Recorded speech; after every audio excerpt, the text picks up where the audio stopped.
Let's get into it. Beyond the Scoreboard. We're about to dive deep. Welcome to Beyond the Scoreboard. Let's go. Hello again and welcome back to Beyond the Scoreboard. I am your host, F.E. James, and this promises to be one of my funnest episodes. And it's at the heart of what this podcast is all about, sports. Today we'll talk about all levels of sports and how it's being covered today. My special in-studio guest is no stranger to sports analysis and is a wealth of knowledge when it comes to local high school sports coverage, both boys and girls, in all scholastic sports.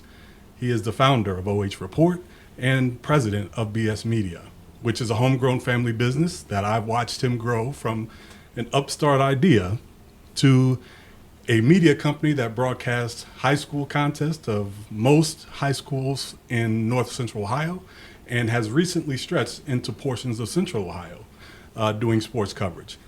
They have the area in a chokehold. I mean, football, basketball, volleyball, baseball, softball, soccer, track and wrestling. I think they even do some bowling coverage, if I'm not mistaken. Facts. The OH Reports moniker is the future. They're the future of local sports coverage. Well, I'm willing to say that the future is here. And as they say in all their broadcasts, they give it to their viewers all live and free. I am so happy to have here in studio my friend, a young man who has been like family to me, Mr. Brian Scoreboard, here in studio. I welcome you, sir. Good to have you here, man. Sir, I love that, and I love being here. I'm typically, as we were just talking about a couple of minutes ago, I'm in the driver's seat, so to be on this side of things and getting my take is going to be a bit of a different operation, Effie, but to see you grow also, where you've got your own home lab here, considering about 10 years ago when you're like, Brian, so when I press spacebar, it does what to the video? So we've both come a long way, my friend. Oh, man, I knew we were going to go there. I knew you were going to go there. We're going to have a hard time getting through this. Again, man, thank you for being here. I so much appreciate it. So for the people who may not know the full story of the OH Report, and, you know, I think for a lot of people, it kind of came out of nowhere. And, you know, kind of take us back. How did you get started from the beginning and the early setup to where you are now, which is you've got a full-blown media company with staff and studio. How to get started? Well, I think a lot of people in the Mansfield area remember that I was a TV personality here locally, so I had roots in terms of coverage, knowing coaches, knowing athletic directors, and just of understanding of the rivalries and the athletes, and I really had a passion for it. When I first moved to Ohio from Colorado, my goal was to get into the Cleveland market, and all I wanted to do was cover Browns and Cavs and the big sports, and I got a chance to do that and felt really blessed that saw the Cavs win the championship, Guardians, Indians back then go to the World Series, but really it was the community stories that I thought were outstanding, and I loved them, but we were kind of restricted where I was working from putting it on social media, and I never understood that philosophy and felt like if I could just get this product on Facebook and Instagram and Twitter where people are, it would catch like wildfire. So the very first video that I did on BS Media Productions Facebook page that at the time had 39 followers ended up getting 5 times the viewership that we had at the TV station that I was working at. So right away, it was validation, and I knew this is what we need to continue with. And so it was kind of a grassroots effort and came out of nowhere because it was in my basement and it was just me, Mr. James. And I was doing a lot of coverage and made it look really quality. I was spending a lot of hours and dedicating it to making the graphics really pop and be edgy and just different from what you had seen in this area. Now my style of videos, they're ubiquitous and you see them all over the place. They're a lot shorter now, they're condensed, but the style that I had really caught on. So I started in November of 2017.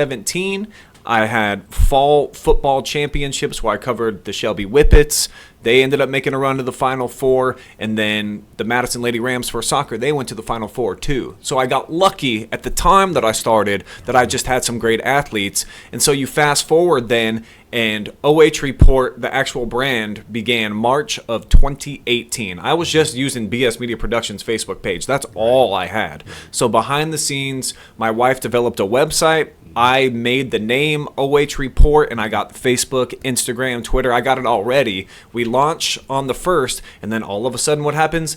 Cade Stover and Lexington, they make a run to the state Final Four in basketball, so the timing was perfect for us, and it just put us on a pedestal where we were associated with big-time sporting events. Ontario baseball then, they go all the way to the regional championship game that year, and at the time, I was just covering Richland County schools in a very small capacity. So it was just highlights out of my basement, and the big turning point for us was 2020 COVID. When we didn't have sports, everything goes away. When it's brought back, there was such a short period of time that we were told by Governor DeWine, okay, you can do your high school sports. I think we only had a few weeks. So I pieced together this little unit of people that were all let go by other different entities because schools were asking, how do we broadcast these? We're only allowed 50 people to come to our volleyball games. 100 people can come to football. And I knew from my background in TV how to broadcast. I just didn't know the backbones of it, but I knew people who did. So we were able to get a couple of schools that said, hey, we'll try you out. They paid us some money at first, and we started. And after the very first half of the first game that we did, I got a couple of emails from some others that were just like, hey, we're willing to sponsor now that we see what the product is.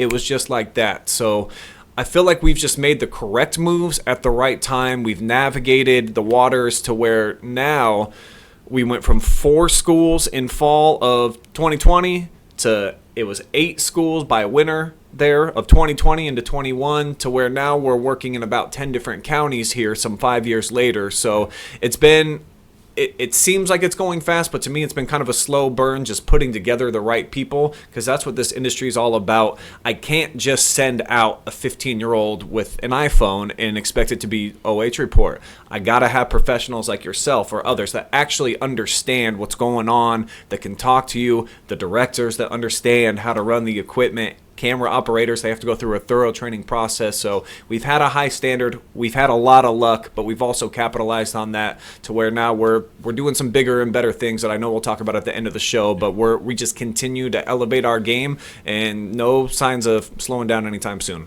Man, it's amazing because I so remember, I remember those early days. I remember, you grinding, and I remember thinking like, man, I knew that whatever came of what you were doing was going to work, just because you worked so hard. And even if it wasn't going to be huge, it was going to be successful for you because I remember thinking like, this guy just never stops. And I'm so I knew it was going to work for you. Now tell me this though. I do know that, and it's interesting that you talked about all the fortunate, and I guess I never put it together. I do remember all those things happening, but I never put it together that all those things happened right when you were just starting. Sure. But tell me, what were the challenges though? Was there a time where you thought, this is not going to work? You know what I mean? Like, okay, we're doing this. I'm working hard. I'm giving what I got. I'm putting everything I got into it. It was a great idea, but maybe I need to look at something else. Did you ever think like this is just not going to work? Every human has doubts about certain things, and certainly entrepreneurs, but I have such unwavering confidence that if you just do your best, God will provide the rest. And what was I doing? Working way too many hours, a bunch at the beginning. So the biggest challenge to get over was, how do we actually make money off this? It is the best, most fun story in my family. The first time my grandma asked me, so Brian, what are you doing for work now? And I explained OH Report, and she was like, baffled, like, I don't understand how you make money. This isn't adding up for me. And that was easily the biggest hurdle, just to get respect and a reputation as we're a legitimate company. We're not just out of Brian's basement putting together some cool highlights. So generating real numbers that we could show to advertisers that this is getting in front of millions of people at this point now. Other media companies in the area, they don't do that. It's just you give them their money and then, hey, you're on our platforms. Ours are all out there in the open. I can't hide it if I wanted to. You know how many people visited our Instagram, the video that we put out. So it was just, I had to deliver enough content without making money to where we started getting some validation. And it did take me about 18 months or so. I took a job as a school teacher actually for a year just to be able to afford my family, because I had a very small child and then my daughter at the time. So made some sacrifices. My wife as well had a job that was paying pretty decent until I told her that I was absolutely overwhelmed and I needed her help. And bless her heart, she stepped out and came to my rescue, and she's a star now over at our company. And that's been about 7 years ago. So just things have kind of fallen into place. But again, just the determination, as you were talking about, I just felt like sleep can come later as long as I get the job done right now. Right. And I've always looked at you two as like I always mention you guys in my work as in college and career readiness when I talk to students about career and what you want, because you really do have to work and go after it. And speaking of family, it is like you talked about. I know it's a family business, and I often think of you as one of the hardest working people in media, certainly in this area. I say one of because your wife Jory. She's at work right now. Yeah. Your wife Jory is, if not the hardest working, she's certainly one of the hardest working people. It's a family business. How important is that family support? How important has that been to the OH Report success? How important has that been? Jory is the backbone of the company. There are very few girls that actually work for us. She's also the team mom and just mender of relationships when things are frictions happening. So certainly that's my real family, but we also have our work family. And several employees that I brought on used to work with me at the TV station. We have a long foundation and a history of working together on shows. So I really do feel like our core nucleus of 4, with myself, Jory, Travis, and Adam, we have such a history together that we truly are family. Absolutely. And it's huge. And my kids at very first, and someone just shared this video with me, and it's so cool to look back. My daughter in our first or second year had her own segment, and she was great. But my favorite part about it was called 9 Questions with a 9-Year-Old. But she told me, Dad, I'm not just interviewing anybody. I want to talk to legit athletes. And she made a mandate that it was state champions only. And we went back and watched some of the videos, and it really was. You had to be a state champion to get on her segment. And she was hilarious with it. So she helped out at the beginning. Now my son, who's 11 and is a little bit of a knucklehead, but he's very interested in getting involved and feels like e-gaming is going to be the thing that he can contribute eventually. So, stay tuned for that. And that's so amazing, because I remember her being so young. And then, like I told you a while ago, I saw her driving and I thought I was going to lose it. Your company focuses heavily on, now anyway, on small and rural communities. I always thought that, that as a business strategy, number one, was a solid business strategy. I'm thinking sometimes people get lost in big schools, public schools, and just focusing on doing the big school stuff. But I feel like, the OH Report embraced the rural communities and said, look, we'll cover your schools. We'll put your athletes out there where many of them hadn't been seen. So why was that important to you? And what has been the feedback from those small communities?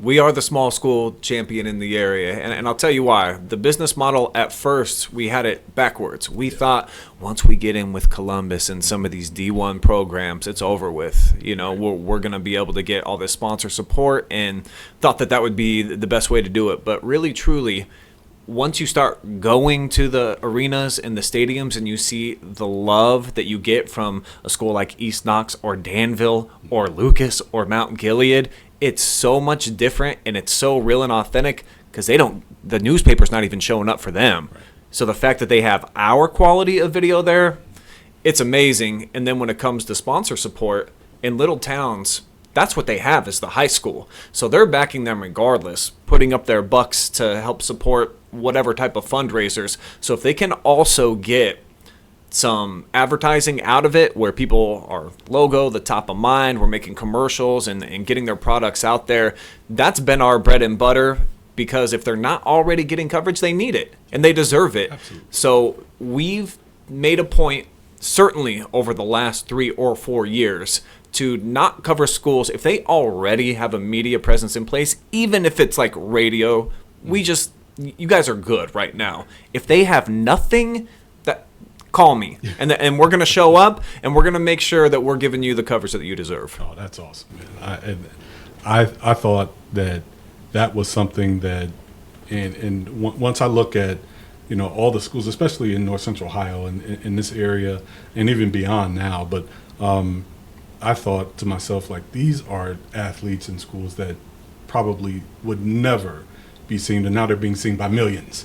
Yes, sir. And one thing that I enjoy seeing, and when we're broadcasting games and we're watching the online comments, and you see the comments from people watching from Las Vegas or wherever they are in the world, and these people are alumni or have friends that are all over the country, and they're watching the Lucas Cubs or Danville or Hillsdale, and they're watching these schools, and to me, I'm thinking, like,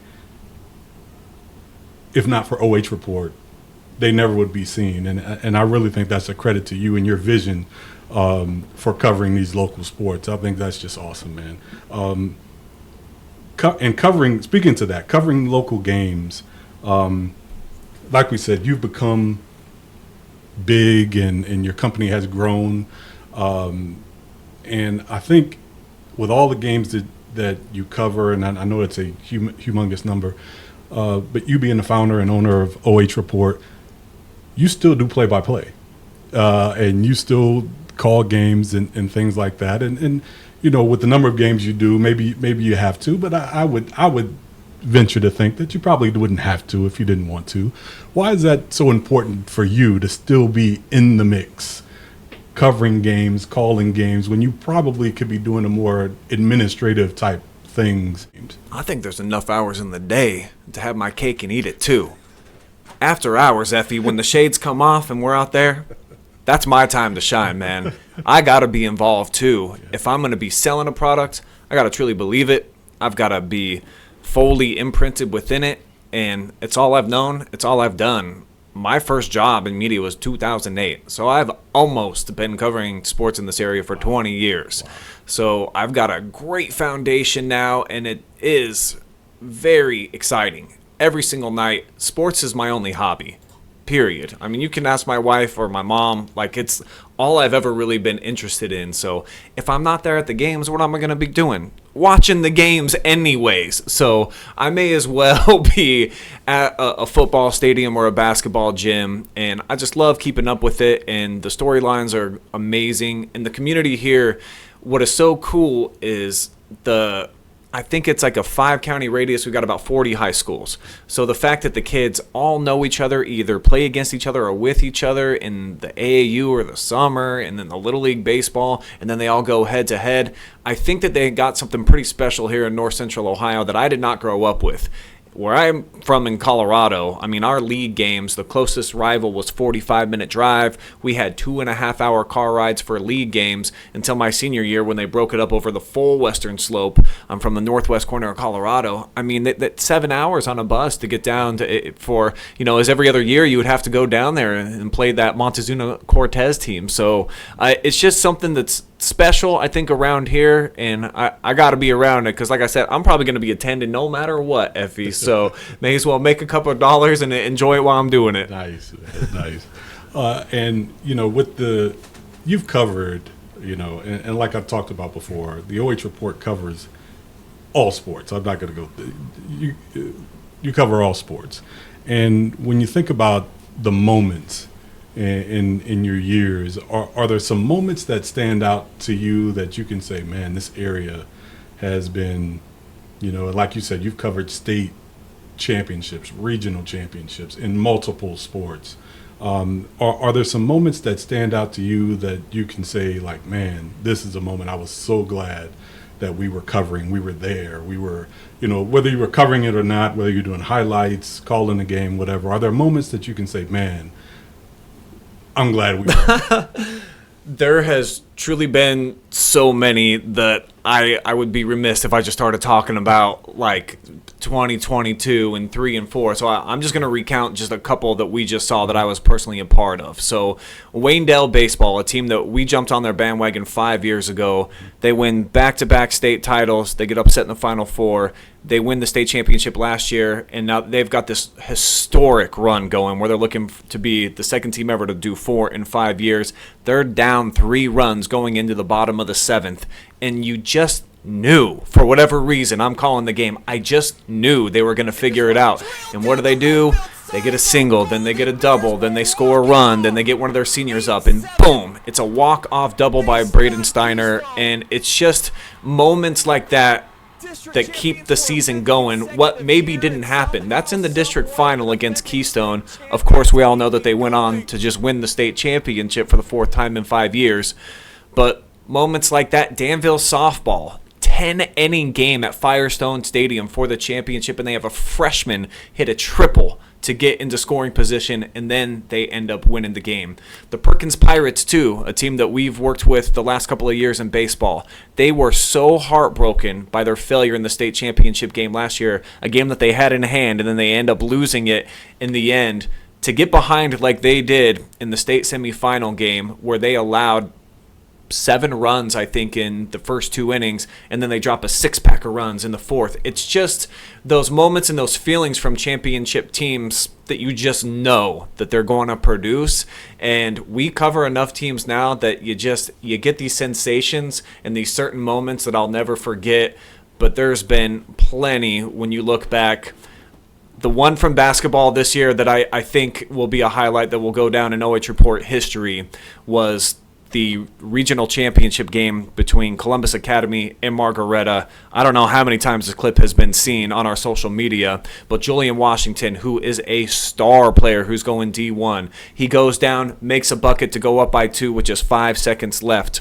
And then Jason Singleton, they inbound the ball to him, kid who's going to Harvard. He comes down, he Euro steps around somebody, flips it up as time expires, bonk, and it goes in. So those are the moments that when you're in the gym, it's so electrifying that it imprints on you, and I will always remember the location, the date, who the color commentator was with me, the parents that I talked to after, because stuff like that, that's legendary. In high school, that's the best time of your lives when you're with your day ones coming up. I've talked to several professional athletes that all say those were kind of my favorite days. Some of them say college, but a lot of them will refer to high school and what they had accomplished back then. Yeah, I definitely agree with that. Let's transition to some a little bit bigger sports picture. This year we just watched the NBA Finals, and which was interesting. I didn't get to see Game 5. I was on a big body of water at the time, so I didn't get to see Game 5, but I did watch the rest of the playoffs and things like that. Give me your thoughts on just initially. Give me your thoughts on the NBA Finals. What did you think about not just the finals, the playoffs, and how the finals ended? What were your thoughts? First off, shout out Knicks all-time playoff run. I think you even put that up there with that Shaq and Kobe team that ran roughshod through the tournament, and maybe even the 2017 Golden State Warriors that I think only lost once on the tournament trail, just because of the number of blowouts that they had, and the comebacks were obviously second to none. The biggest in the history of the NBA Finals. What they did against the Cavs had never happened before in the history of the NBA. So I think that there was a unbelievable depth to that team and the Villanova kids, and just that starting 5 and foundation that you don't see a lot in sports. The Spurs do feel like the second coming, but we feel like that a lot, right, though. Yeah. So I think back to the Thunder team that had KD and then Westbrook and, of course, Harden. And everybody thought, yeah, they lost to the Heat this year, but look out next year and the year after that and the year after that and the year after that, until KD made the decision to go on to Golden State, and whatever your feelings are on that, but it kind of blew it up. So it's just tough in the league these days to keep it with your 5 core guys for a while. The Knicks have that right now, so looking towards the future, that they could be really special. The Spurs too. It's just that everybody's 23 and under, so I think the NBA is in a really good place right now, and I thought that the playoffs were, a lot of fun. As a season ticket holder for the Cavs, I went to several playoff games. The Game 6 letdown against the Pistons, and so me and my boy, we traveled up to Detroit for that Game 7, and that was one of the more fun experiences I've ever had in my whole life. The way the Cavs fans just filled that arena, and we took over pregame. We absolutely knew that the Pistons had absolutely no chance that night. That was cool. That was great to see. And let's talking about the Cavs though, and we're Cleveland fans. Both of us want the Cavs to do well. What do they got to do? What do you think they need to do to get over the hump? Now for me, I'm thinking, when they made the Harden trade, I was livid. You know what I mean? And I know I was one of the few people, but I was absolutely livid because I'm thinking, so we think the answer for a team who has a good run in the playoffs is we need a step back 3-point shooter, and that's the thing that's going to take us over the hump. And for me, I'm thinking we're a team that we struggle to get loose balls. We get pushed around when it comes to playoff time. That's to me, I'm watching the games with my eyes, not on the stat sheet. I'm watching the game with my eyes, and the Cleveland Cavs to me are a team that gets pushed around when the big games come. And a guy like James Harden, I don't care how many points he averages or what he does offensively, can't help that. So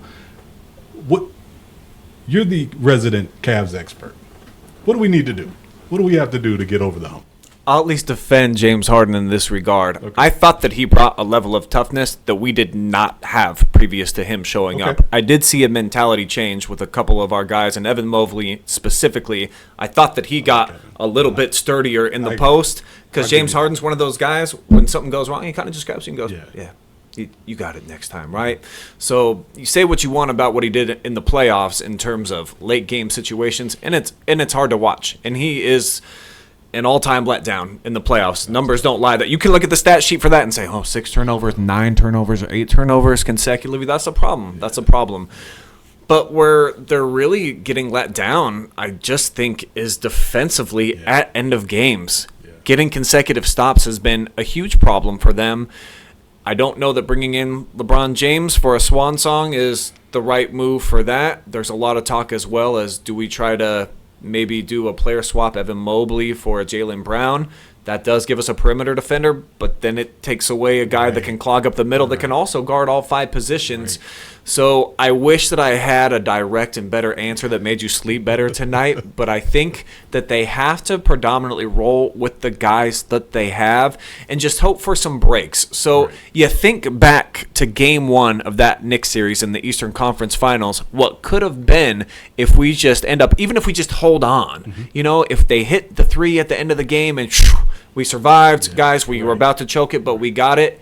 Maybe psychologically you don't upset the sports gods in the manner that they did. But they did, and we deserve to get kicked out of the playoffs in the fashion that they did. So you saw it with the Pacers last year too. There was just something different about them until Game 7 of the NBA Finals when Halliburton goes down with the tear of the Achilles, and then it all kind of comes undone. But there are special teams that you have to have those special moments, and unfortunately for Cleveland, they were on the back end of that in Game 1 against the Knicks, and it ends up propelling them to the championship. So I like the nucleus of the team, and from being at a lot of Cavs games this year, I do feel like they're universally supported. We like the men that are in our uniforms right now. I like the style of play.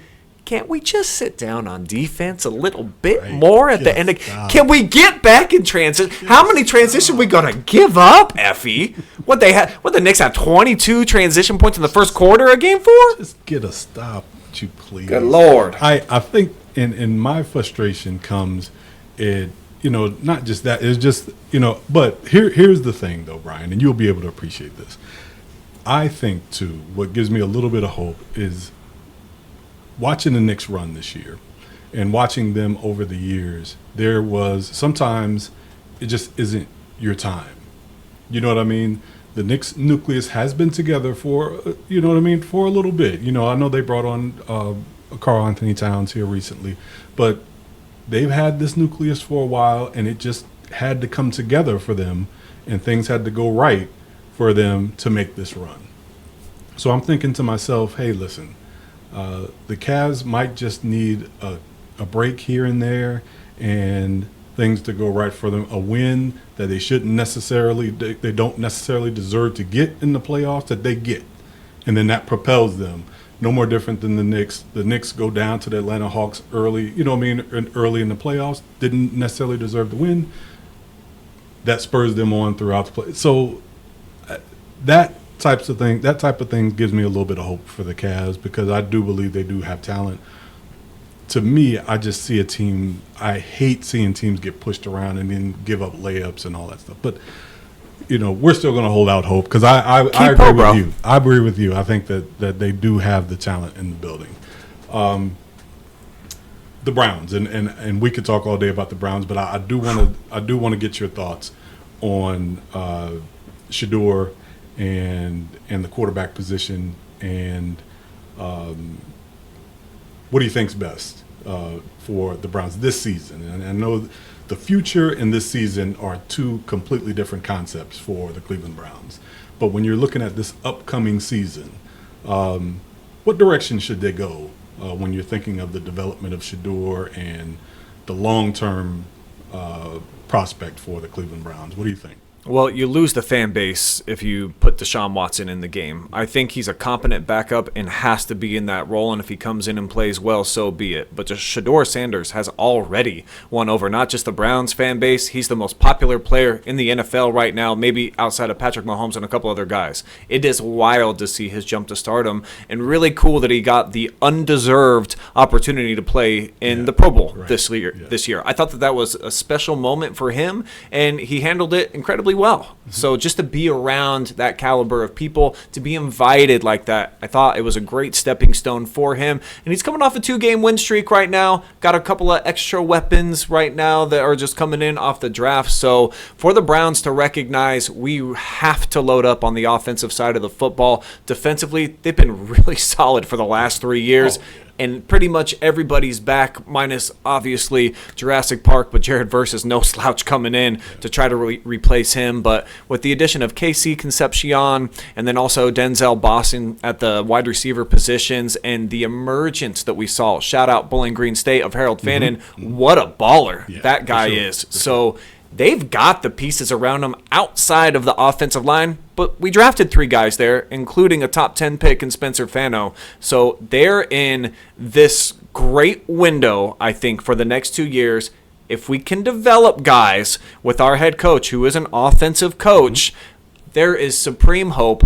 I say it every offseason, Effie, and I'm always really excited about what the Browns are about to accomplish, but I think you can at least see the vision right now. Shedeur clearly has to be the number 1 going into training camp. He didn't get any reps with the first team last year, so shame on Kevin Stefanski and the entire staff for just dropping the ball there. When he finally did get his opportunity, he talked about it. He was like, whew, that was a whirlwind, but we're picking it up on the fly right here. So a full off season after what he did last year at the end of the year. He's an exciting guy, and he's got some really great speed on the outside that he can throw to.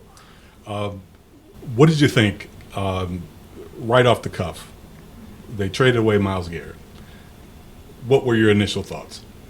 In the first 5 minutes, I was devastated. I was watching live. I was watching The Herd, and they break the news, and my wife was there, and I just put my head down on the table, and she was like, what is your problem? And I was just like, they traded the greatest player in the history of the franchise, not named Jim Brown.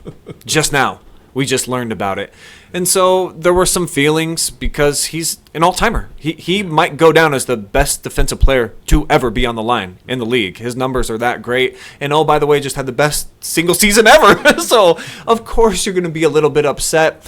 But then as it starts trickling in the full package and I start watching some film on Jared Verse, I'm like, he's a really good player. Oh, all-pro last year, 2 times in a row to the Pro Bowl in his rookie and second year. And then you see the draft package that we get. So it was a shock to the soul. And, Miles, I will miss you. But it ultimately was the best thing that the Browns could have done when you look at building for this year and next year. They're going to have so many young players, Effie, 25 and under, that you can decide who kind of earns those starting roles. And we didn't have that the last 4 years with the horrible Deshaun Watson trade. So they needed to get some value here, and they did. Yeah. I felt the exact same way. I think that that initial shock, everybody kind of felt, but I think over time people are thinking, like, for one, the trade, and the things we got back in the trade, and then also you're thinking, here's a guy who gave his heart to Cleveland. You know what I mean? A guy who gave his heart to Cleveland. Yeah. He played hard. Here's a guy who didn't just go out, got the money, and just, we've seen guys get paid and then just kind of wade water for the rest of their contract. He played hard every night. So I think he had everyone's respect. So the fact that he got traded away and we got a good package for him, that after the initial shock, yes, I think it was fine with me. So, like we said, kudos and congratulations and thank you to Myles Garrett for everything you've done for. Make no mistake, man, it's going to hurt when we see him in that Rams uniform, get a couple of sacks, and then get up and do this. And maybe a Super Bowl ring. Yeah, maybe a couple. Right. So now, with that in mind, I wanted to get I'm going to give you, and I want to wrap this up by giving you some quick-hitting questions, and you give me the first thing that comes to your mind. Okay. All right? Hit me. Greatest athlete you've ever seen in person? At any level, or are we just talking OH report? Greatest you've ever seen in person? Got to be LeBron James. Greatest athlete. No question. Perfect. Hardest sport to do play-by-play for? For me, it's baseball. I did not grow up playing it, and there's a lot of downtime. So you're telling a lot of stories and keeping people engaged. So I don't really have the vernacular. I might now, but 3 years ago, was that a journey? Don't go back and watch like 2022, 23 baseball, Brian. Oh, all right. Cavs or Browns, which team is going to win the next championship? Which team will be first to win the championship? Obviously, the Cavs are in a much better position. But I believe in my Browns so much, Effie. And here in the next few years, it should look really good. But the clear answer is the Cavs. Nice. Last question. Locally, high school athlete. Who is a local high school athlete, boys or girls, any sport, that people in this area should keep an eye out for this coming season? Oh, buddy. Caught me off guard with that one. Yeah. Okay. I will go with Jaden Perkins of the Lexington Minutemen, multi-sport stud. Look for him to be the number one option on the basketball team, unquestionably, and he's just going to be a sophomore too. He's a track standout as well, so look for that kid. Really young. You'll start hearing the name, and I bet he gets D1 offers at what he wants to play eventually. Wow. The thing I want to ask before I let you go, and once again, I so much appreciate you being here. But what's next? OH Report is like this, has become this caterpillar that has grown into a butterfly that is now a pterodactyl. Hey, I'm going to use that. But you guys are, and I am, it's hard for me to say you guys because I feel like I'm a part of the family. But Of course. it is. So, you guys are doing great things here locally and beyond. So what's next for OH Report? What's on the horizon for the media company? Well, Effie, pop some corn and grab a stool because your boy's about to break some news. All right, here we go. We just got an exclusive. beautiful new studio space in downtown Mansfield, 105 North Main Street, right above Relax It's Just Coffee. Nice. And we are about to be doing a lot from within the studio. So years past, of course, we're doing the Friday Night Pigskin. We've got the Joe Show. We've got the Roundup when it comes to baseball.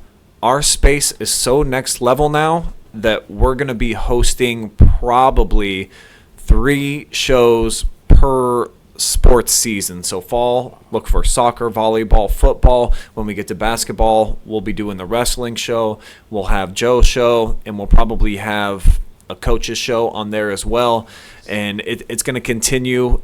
The more people that get the opportunity to come down there and see the space too, we want it to be this beautiful collective that you feel comfortable popping by. If you're a coach, athlete, athletic director, anybody that's connected in the community with local high school sports, we want you to come say hi. We'll hang out on the balcony. We'll go in the game room. Nice. We got the podcast studio set up. So you have not got a chance to see it, Effie, I but haven't. I can't very few wait. people have. It's only 7 days old for us, but Boss Lady's down there right now building furniture, as she has been for 7 consecutive days. And it's going to be something that will really, I think, galvanize downtown Mansfield right on Main Street with the big project that's going on. We just feel abundantly blessed and lucky that we were kind of pushed out of our former office at the exact same time that became available. Wow. So God tends to just put you in places where you need to be at the right time, and we found our, I think, perhaps permanent home. Stay tuned. There's a lot to come from our new special studio that we're going to call OHQ. Oh, that's cool. That is awesome. Great news. Exclusively broke right here on Beyond the Scoreboard. Great. I'm so happy I'm happy about that, man. That is great news. Great news. Once again, I am more than excited and stoked to have my friend and longtime friend and Family, Effie. family, Brian Skowronski, stop by for on Beyond the Scoreboard podcast today. And this has been like I knew it would be great. I knew it'd be great, and he done an awesome job. And I will say this, and before he leaves, that I have been probably when I got into this media space, and I didn't know much, and much is, I'm fighting hard. That much is fighting hard, and so to have somebody like Brian who knew a lot more about media naturally than I did, and when him and I start working together, I was in a tough place, and Brian doesn't even know this, but I was in a tough place mentally. I had just given up coaching, and at that time I didn't know it was going to be permanent, but I did know that at that time, I was just shifting gears in life. So I'd just given up being a basketball coach and a football. I've been coaching 2 sports for almost 20 years, and I started coaching really young, and I wasn't sure what I was going to do next. So I wanted to try this media space, and I was all thumbs about it.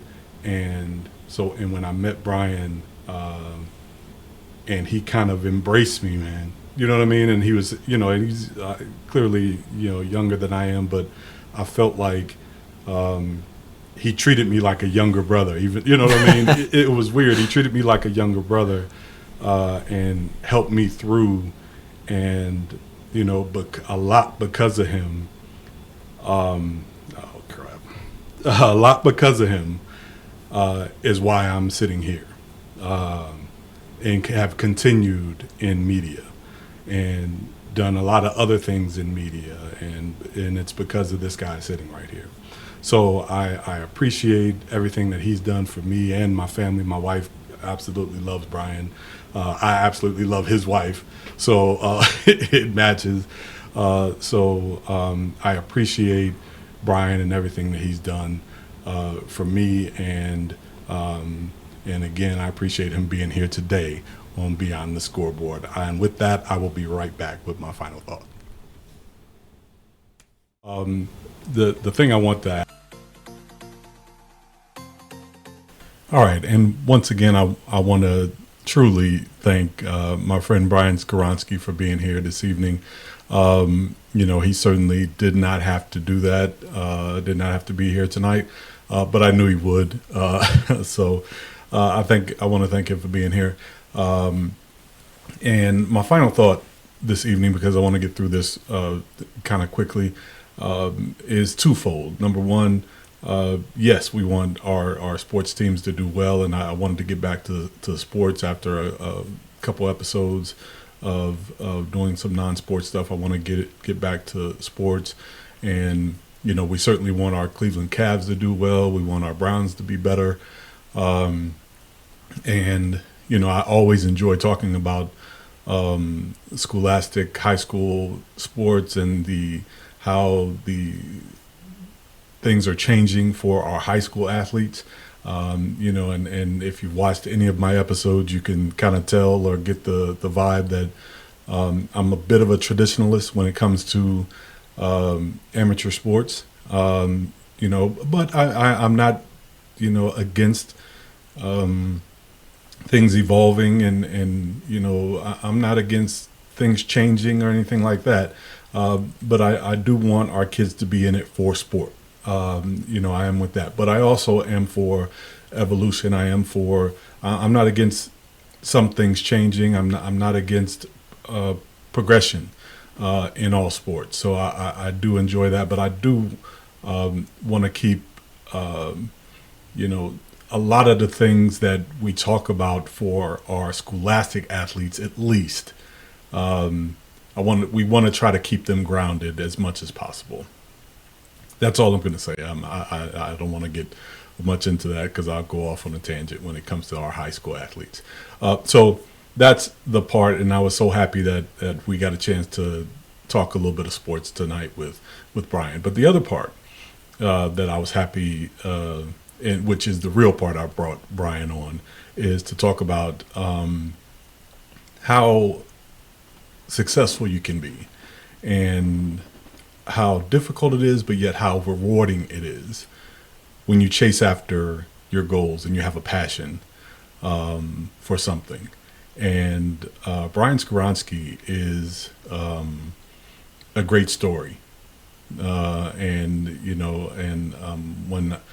a young man who went after something that he actually wanted, and in the face of, at the time, there wasn't much of what he's doing now around. Now, it may seem like, there's things like podcasts around now everywhere. There's, people doing, media coverage and things. But at the time, there was not a lot.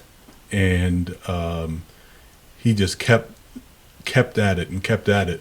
And in the work that I do, working with high school students, I talk a lot about having passion for something. And it's so important to have passion, because that passion can be like turned into a way of making a living for yourself and taking care of your family. And how would you would love it to be able to go out and do things that you love and turn that into income where you can take care of yourself and take care of your family. We all could get jobs. Anybody can get a job per se. But how would you like it to go leave your home every day for something that you love doing? And that's why it's so important to have passion. And I watch a young man like Brian go after his passion and turn that passion into his family business and grow that family business into a media company that has been really successful, and he just keeps continuing, and he literally will not quit until that thing continues to grow, and it is continuing to grow as we speak. So highlighting that part was huge, but also getting to talk sports with a good friend of mine was also huge. So double bonus for me today on Beyond the Scoreboard, and it was a great time for me, and I'm wishing nothing but great luck and good times for my media family over at OH Report. I know they're doing well and going to continue to do well. So for me, I will end this by saying, if you have a passion, no matter how old you are when you start, go after it. And no matter how many corners you have to turn, or no matter how many barriers you have to jump over, keep doing it, because in the end, I believe you will be fulfilled. And that is my final thought. I hope you enjoyed today's episode, and that is it for me. I'm your host, Effie James. This is Beyond the Scoreboard. I will see you next time.